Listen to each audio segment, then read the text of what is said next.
The story we are about to tell is that of a bullet, or rather, of its trajectory and of the distance it covered after having been fired. The ballistic tests tell us there were about 100 meters between the shooter and his victim. Meters that became hundreds of kilometers if we look at the geographical, political, and human distance that separated the two men. The shooter, Mario Lozano, a New York Army National Guard in service in Iraq, and the victim, Nicola Calipari, an Italian intelligence officer on a mission in Baghdad.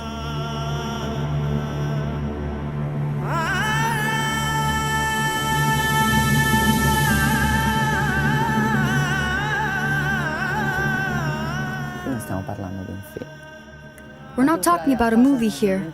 Reality often goes well beyond fiction. Between these two men, the ravaging war in Iraq and a woman, an Italian journalist, Giuliana Sgrena, kidnapped a month before the events by a group of Sonnai insurgents and whom Calipari sought to free. Mentre aspetto la risposta al telefono, vedo la sparatoria. While I was on the telephone, I saw the shootout and understood that I was being kidnapped. Quello che emergeva era un quadro di difficoltà. What emerged on one hand was a difficult relationship with the abductors because it was very complex negotiation.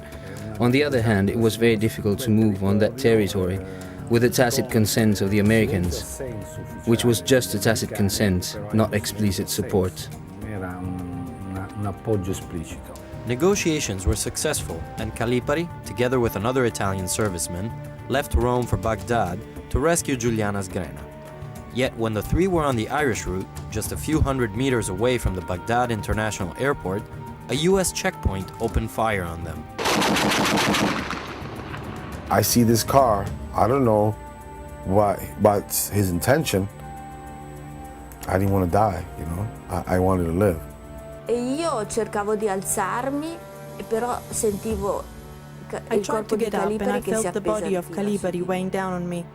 E allora So I ho began to cominciato imagine that a something realizzare che terrible doveva must have essere happened. successo qualcosa di terribile.